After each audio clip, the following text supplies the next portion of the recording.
Alerte coronavirus. Attention, attention, le coronavirus se transmet très facilement et fait des ravages. Pour l'éviter, le port du masque de protection est obligatoire en tout lieu.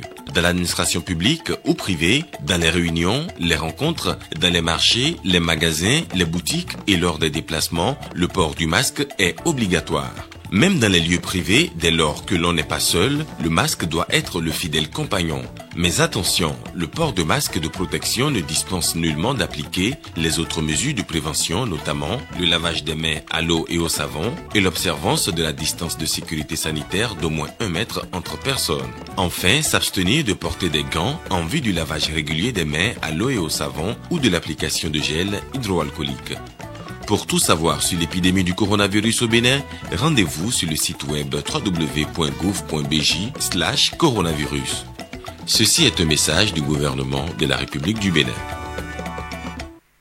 Merci de nous préférer pour vous informer, mesdames, messieurs, bienvenue.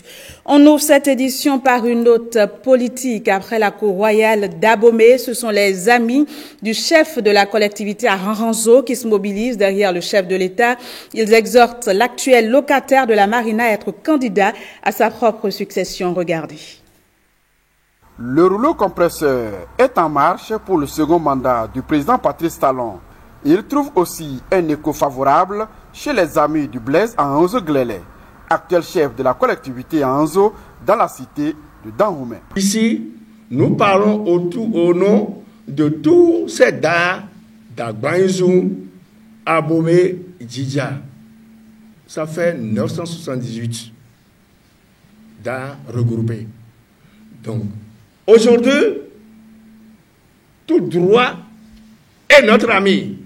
Et les représentants à divers niveaux iront directement voir notre président pour dire de ne pas penser un instant, est-ce que je vais réussir? Il est déjà reçu. Il n'a qu'à lever son doigt. Nous sommes de cœur avec lui. Les jeunes et les conducteurs de taxi-moto apportent leur caution à la décision de leur père de voir l'actuel locataire de la marina exercer un second mandat à la tête du Bénin. Le président Patrice Talon achèvera son premier mandat de 5 ans en avril 2021.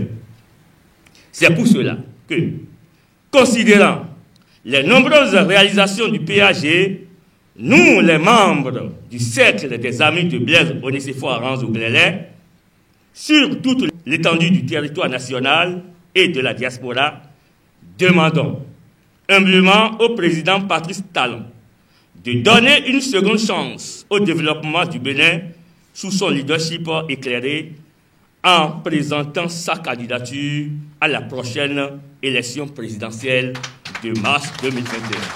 De la même manière, nous invitons solennellement notre leader, M. Blaise Onicéphore Ranzo-Glélé, à peser de tout son poids aux côtés des autres leaders politiques de notre pays pour qu'il en soit ainsi en mars 2021. Tout étranger qui visite aujourd'hui le Bénin constate qu'il y a une transformation spectaculaire. Et c'est pour cela que je vous exhorte, au regard de vos différents messages, que vous devez porter ce message au-delà de la ville d'Abomey. Nous devons nous mobiliser autour de notre fils, de notre père, grand-père, pour qu'il soit candidat de nouveau. Et je sais déjà la mobilisation qui s'organise. Les projets structurants qui cadrent avec le développement humain lancé par l'actuel locataire de la marina doivent continuer jusqu'en 2026. C'est le vœu de la collectivité à Anzo d'Abomey. Et sur cette même lancée, des jeunes réunis au sein du mouvement Je soutiens Patrice Talon ont eux aussi affirmé leur volonté de voir le chef de l'État briguer un second mandat, une déclaration faite à Porto Novo ce samedi. Préoccupés de l'évolution de leur pays et de l'actualité de l'élection présidentielle de 2021, les militants et sympathisants du mouvement Je soutiens Patrice Talon donnent de la voix et appellent à la réélection du chef de l'État. L'acte se traduit ici par la transmission de cette lettre au chef de l'État par le biais de son représentant. L'enjeu, c'est de montrer à Patrice Talon que la jeunesse a compris que le Bénin a une fois encore besoin de lui. Le courage du président, son abnégation, et sa clairvoyance ont permis d'être à ce niveau en moins de 5 ans. C'est pourquoi, sans passion, mais résolution guidée par le patriotisme et le développement de notre pays, nous devons continuer à le soutenir, le prier et au besoin le supplier pour qu'il soit candidat aux élections présidentielles en 2021. Ce mouvement politique à peine né bénéficie déjà du soutien de celui qui avait à lui seul réuni toute la jeunesse de la vallée de l'Ouémé à la cause de Patrice Talon, alors candidat à la présidentielle de 2016. C'est à juste titre qu'il est choisi pour être le président d'honneur du mouvement. Nous sommes dans le même combat, le combat du Bénin nouveau, le combat du Bénin révélé, le combat du Bénin où chaque citoyen peut être fier d'aller, de revenir et ne pas envier tous les grands pays que nous voyons aujourd'hui. Parce que nous avons le potentiel, nous avons les ressources humaines et nous avons le flair pour le faire. Et aujourd'hui, l'enjeu, c'est de convaincre le chef de l'État que les Béninois ont compris le message. C'est de le convaincre que la jeunesse est davantage convaincue que ce qu'il fait aujourd'hui est pour elle demain. L'enjeu aujourd'hui, c'est de le montrer que nous sommes derrière lui et que nous voulons qu'il continue l'œuvre et qu'il voie son peuple au détriment de lui-même et de ses propres ambitions et de continuer l'œuvre entamée en 2016. Aujourd'hui, les fruits sont là. Aujourd'hui, les témoignages sont vivants. Et aujourd'hui, nous voyons que l'homme est capable. Donc nous avons tous les atouts aujourd'hui pour le vendre. Cheville ouvrière de la vie politique nationale, ces jeunes réunis au sein du mouvement JSPT entendent élargir l'action aux autres départements avec pour credo mener le combat pour assurer la réélection du président Patrice Talon. Le bureau politique du parti Union progressiste, ministres, députés et secrétaires administratifs départementaux étaient en conclave cette semaine à Cotonou. Objectif, évaluer la participation du parti au communal du 17 mai dernier. Le point avec Rebecca Kenjambi. Après sa victoire au communal du 17 mai dernier, avec à son actif 41 maires élus sur les 77 du Bénin, le parti Union progressiste est conscient de sa force de frappe dans l'arène politique. Pour maintenir le cap et se donner les meilleures chances pour les prochaines joutes électorales, il faut faire le point, évaluer l'organisation et les performances du parti politique avant, pendant et après les élections communales du 17 mai 2020. C'est tout l'intérêt de ces assises. Avant les élections, permettez-moi de dire qu'il y a une petite équipe au sein du parti qui avait réfléchi, analysé et voir quelles sont nos chances dans les communes, les 77 communes de notre pays. Et nous avons, dans notre document, fait l'analyse et nous avons trouvé que nous aurons certainement 45 à 46 communes. Nous en avons perdu 4 ou 5 communes. Et pourquoi nous les avions perdu? C'est vrai que certains camarades ont abordé les questions. Il serait bon, nous sommes à un bilan donc, des résultats de notre parti, que nous posions les problèmes et que nous n'allons pas lier en réalité certains échecs aux partis politiques en face, mais que nous puissions faire notre analyse à l'interne. Toujours au cours de cette rencontre d'échange, la question relative au plan d'action 2020-2021 du parti a été abordée. Après moult discussions, le plan a été adopté et validé par l'ensemble des séminaristes. Nous devons déclencher le processus d'évaluation des communales, de projection dans l'avenir, d'évaluation du PAG et de propositions d'amélioration du PAG. Nous devons déclencher ça de façon urgente. L'Union progressiste se donne ainsi des objectifs à court terme dans la mise en place de ces structures de base. Le parti entend quadriller tout le territoire national afin de se donner de meilleures chances pour gagner la présidentielle d'avril 2021. Ce journal se poursuit. Pas de déplacement massif vers Savalou, cité de l'Assomption, en ce 15 août 2020. À défaut, plusieurs ressortissants de la ville se sont retrouvés à Cotonou autour de réjouissances sobres. Le constat, ce sera avec Osenia Deleke Louis Kolobo. C'est dans le strict respect des mesures barrières contre la Covid-19 que Juliette Baguidi a reçu plusieurs ressortissants de Savalou et leurs amis autour de la fête de l'IAM 2020. C'est une cérémonie qu'on fait à Savalou avant de manger l'IAM. Donc c'est la fête du 15 août.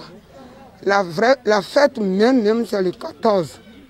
Mais du moment où le 14, c'est des cérémonies qu'on fait à Savalou, et le 15, tout le monde fait un goût pour recevoir nos amis étrangers qui viennent à Savalou. Je vais d'abord remercier le chef de l'État pour son engagement direct sur notre culture. Cette fête a été bien passée en respectant les gestes barrières. Aujourd'hui, depuis hier, la cérémonie qui a été faite, c'est fait avec les dignitaires, les chefs de collectivité de notre ville Savalou, à la présence de notre maire, pour pouvoir faire les cérémonies qu'on fait d'habitude. Ils ont fait les phares et après, tout le monde a respecté les gestes barrières, chacun a mangé chez eux et la fête a été belle. Au cœur du menu, la traditionnelle IAM pilée accompagnée de diverses sauces au choix des convives. Une fête réussie au grand plaisir de ceux qui y étaient présents. Bien vrai que nous sommes en période de la pandémie du coronavirus qui aujourd'hui est en train de secouer tout le peuple béninois. Il faut prendre toutes les dispositions nécessaires pour quand même nous permettre de vivre de quoi on a fait aujourd'hui. Aujourd'hui c'est la fête de l'Assomption qui est à la fois aussi la fête de l'IAM pilé. Tel que vous l'aviez constaté, il n'y a pas assez de monde. Mais nous essayons de respecter les gestes barrières. Même si moi je ne suis pas de Savalou d'origine, j'aime la fête de 15 août à cause de l'IAM pilé. Non, il n'y a pas. Malgré l'épidémie, malgré la maladie, elle a pu organiser sa fête malgré le nombre de personnes qu'il y a. La famille, elle a rassemblé seulement la famille et ça a été une bonne fête. Bon, il n'y a pas assez de monde parce que nous essayons de gérer. Parce qu'actuellement, il y a une pandémie qu'on appelle coronavirus et nous essayons aussi de respecter les gestes barrières. C'est la première fois que la célébration à Savalou de la fête de l'IAM est ainsi entravée. Mais comme à son habitude, Juliette Baguidi aura su trouver la formule pour partager la joie des Savalois résidant à Cotonou avec leurs amis. Les travaux routiers en cours dans le cadre du projet asphaltage ont fait de grands heureux et continuent d'en faire. À Vaudjey-Finaillon, les populations expriment déjà leur satisfaction et ce même avant la fin des travaux. Marcel Arossi et Calvador Aranouf ont fait une descente sur le chantier. On regarde. Voici tout Vaudjey, il y a encore 2 ans environ. Cette zone du 11e arrondissement de Cotonou était difficile d'accès jusqu'à un passé récent. C'est ce quartier qui a pourtant sauvé Cotonou des inondations de 1986. En 1986, c'est par ici qu'ils ont creusé de Bégamé pour pouvoir désengorger l'inondation de Bégamé. Ça veut dire que le passage de l'eau ici est indispensable pour la ville de Cotonou. Ils ont fait sortir les militaires du camp et ils ont creusé de Bégamé jusqu'à Verdocor là-bas. Limité au nord par Agonticon, au sud par Ouiho, à l'est et à l'ouest respectivement par Bégamé et Verdocor, ce quartier connaît aujourd'hui un début de transformation grâce au projet asphaltage.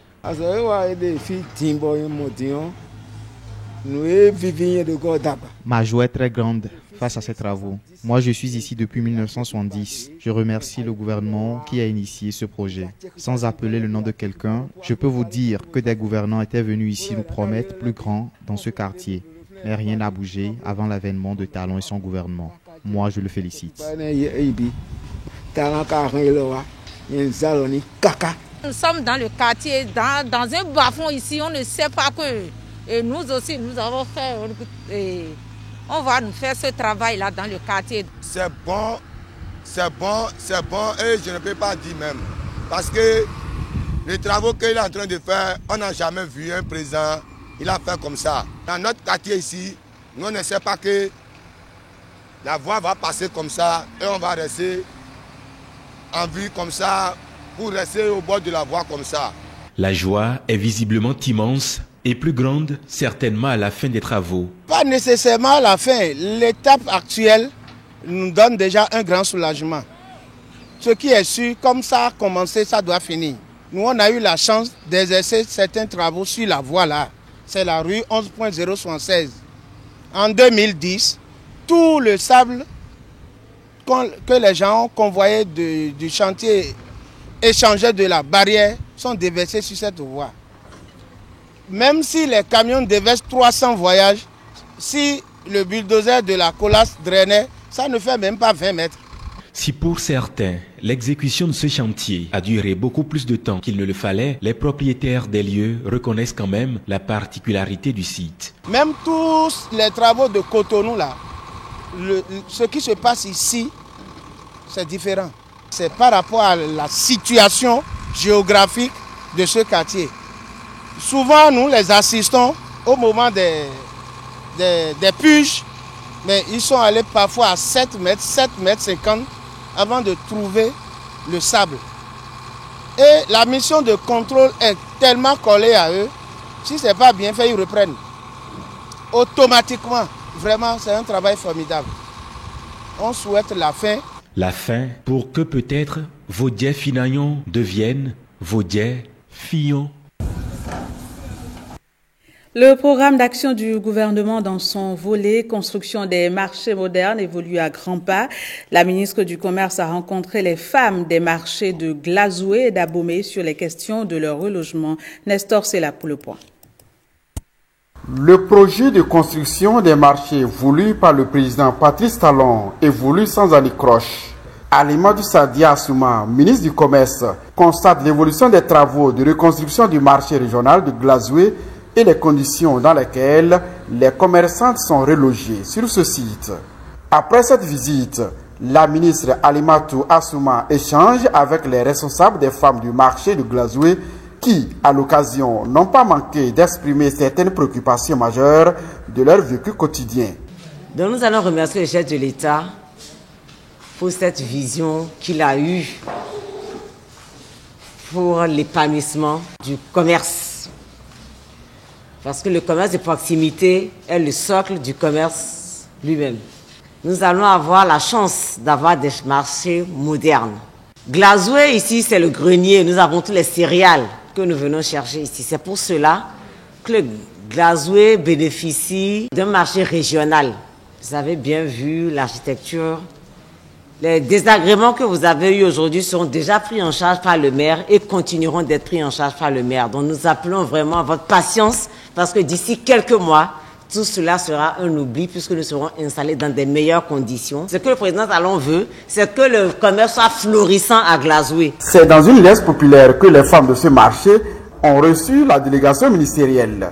Une visite guidée du préfet Firmin Couton a permis à l'émissaire du gouvernement de s'enquérir des conditions dans lesquelles s'exerce le commerce dans la cité de Ouébouadiavi. Elle se débrouille dedans. Vous avez entendu tout à l'heure les cris de détresse. Donc, Madame la ministre est passée les rassurer davantage, vous dire, bon, vous ne pouvez pas avoir des infrastructures modernes sans un peu de sacrifice. Je crois que ce sont ces sacrifices-là que ces femmes sont en train de vivre actuellement. Et d'ici 10 mois, comme vous avez entendu avec le chef projet tout à l'heure, que ce marché soit totalement construit, marché moderne avec des hangars modernes, des infrastructures de sécurité sur les lieux, pour que ces femmes-là puissent exercer leurs activités professionnelles dans de très bonnes conditions. Le commerce a repris et c'était ça vraiment qui était très important de voir aujourd'hui, c'est de nous assurer de la continuité des activités commerciales.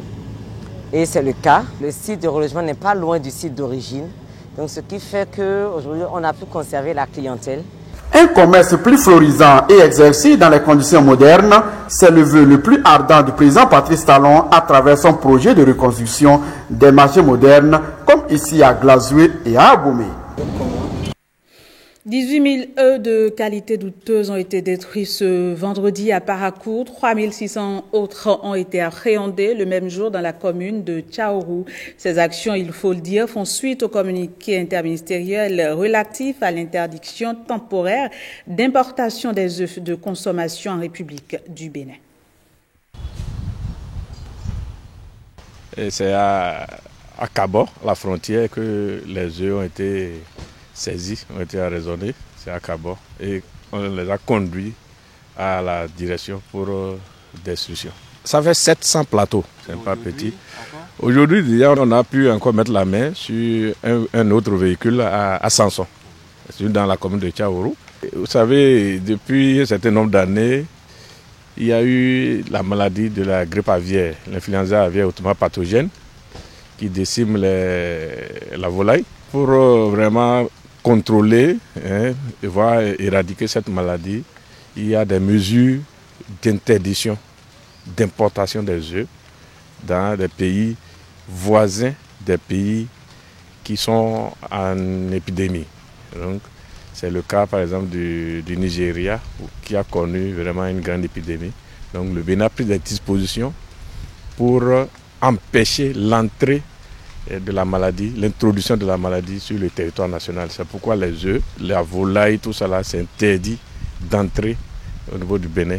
Si cette maladie arrive à être introduite au Bénin, ça va décimer les élevages des nationaux. C'est-à-dire nos frères qui produisent les œufs au Bénin ici, n'auront plus de volailles. Tous les poulets vont mourir. Et si les poulets meurent, c'est le chômage qui s'augmente. Donc nous-mêmes, nous aurons des difficultés à avoir de la protéine animale. Je voudrais appeler la population au calme et aussi inviter les importateurs, ceux qui importent les produits animaux, les produits agricoles, de se rapprocher des autorités. Remise de sites aux entreprises adjudicataires de systèmes d'approvisionnement en eau potable multivillage. Après Avrancourt, la délégation de l'Agence nationale d'approvisionnement en eau potable en milieu rural s'est également rendue dans 2 arrondissements de la commune de Dangbo. Lénaïka Gbazao pour le point. Dans exactement 15 mois, Dangbo sera doté de 2 systèmes d'approvisionnement en eau potable multivillage au profit de 2 arrondissements différents. Kessounou et Gbeko. L'infrastructure destinée à alimenter les 5 villages de Kessounou sera installée à Dangbo Centre avec un château d'eau d'une capacité de 300 mètres cubes. Celle de Gbeko prend en compte les 9 villages de cet arrondissement avec un château d'eau d'une capacité de 400 mètres cubes. Ces ouvrages vont mettre fin au calvaire des populations qui avaient difficilement accès à l'eau potable. Leur coût est évalué à près de 2 milliards de francs CFA. L'Agence nationale d'approvisionnement en eau potable en milieu rural procède ici à la remise de sites à l'entreprise en charge des travaux. À terme, les systèmes sont dimensionnés pour que les populations aient de l'eau à la maison afin de réduire leur vulnérabilité par rapport aux problèmes d'accès à l'eau potable, aux problèmes de santé et leur donner des capacités qui leur permettent de contribuer à l'effort national, à l'effort de la création de la richesse pour faire du Bénin un pays prospère où il fait bon vivre. C'est ce à quoi s'attelle le président à travers le programme phare 43 de son programme d'action qui vise à donner de l'eau aux populations, mais surtout assurer que des structures qualifiées assurent la gestion de ces ouvrages pour la desserte permanente et durable des populations en eau potable. Que les pannes récurrentes que nous observons soient conjuguées au passé et que la convoyabilité de l'accès à l'eau potable soit réduite le plus possible. Le programme bénéficie du financement de la Banque mondiale. L'entreprise retenue suite à un appel d'offres international prend l'engagement de respecter le délai contractuel et d'assurer une bonne exécution des travaux. Les ouvrages tiennent compte des besoins en eau potable des populations et ce, même à l'horizon 2040. Dans l'arrondissement de Gbeko, par exemple, le château d'eau qui est là ne sera pas remplacé avant 2040. Le réseau qui va être mis en place là, a une structure de base qui peut supporter les extensions lorsque le village va se développer. Voilà. Et le forage, bon, en visée, c'est le forage qui existait avant, le forage artésien qui existait avant, qui donne encore de bonnes potentialités. Voilà. Donc on va construire le château d'eau ici. Il y a une station de pompage qui sera installée, de traitement, parce qu'on va traiter un peu l'eau. Et ça va refouler dans le château et distribuer en même temps. La pompe qu'on va installer pour le moment dans le forage fait une pompe de 38 mètres cubes. Voilà. Une pompe assez grosse. Voilà. Et comme on l'a dit, le château d'eau, c'est donc la Maronfolie, le château d'eau qui sera ici, et c'est un château d'eau de 400 mètres cubes, qui a une hauteur de 18 mètres. Alors le réseau, le linéaire total du réseau fait 26 km. Que le plan directeur envisage de mettre en place 618 systèmes pour couvrir l'ensemble du pays. Donc ces systèmes-là, généralement, sont à la taille des arrondissements. Pour la mairie de Dangbo, c'est le programme d'action du gouvernement qui porte ses fruits. Près de 2 milliards du gouvernement. Sincèrement, un grand merci au président, son Excellence Patrice Talon, pour sa volonté affichée de donner de l'eau potable à toute sa population, même les plus reculés. C'est un développeur et quand il dit, il fait. Priorité est donnée à la main-d'œuvre locale dans l'exécution des travaux qui vont générer beaucoup d'emplois. La réalisation des ouvrages va contribuer à une amélioration du taux de la desserte de l'eau potable. Leur gestion professionnelle sera assurée par des opérateurs régionaux.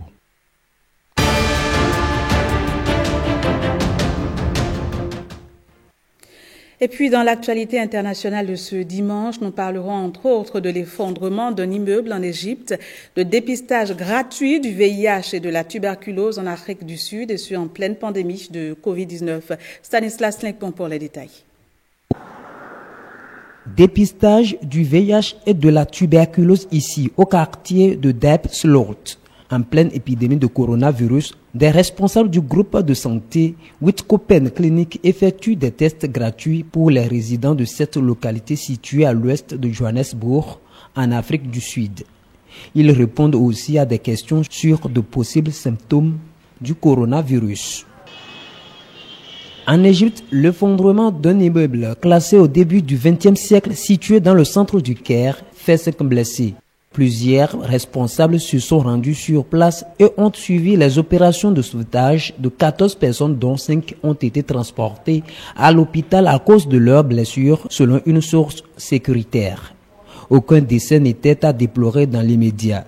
Une enquête a été ouverte pour évaluer l'impact de cet effondrement sur les bâtiments voisins, a indiqué le gouverneur du Caire sur sa page Facebook, précisant qu'il abritait des commerces et que seulement 2 appartements étaient habités. Situé sur l'une des principales artères du centre-ville du Caire, l'édifice de 4 étages a été construit en 1900. En Grèce, une usine de recyclage en feu dans le nord d'Athènes.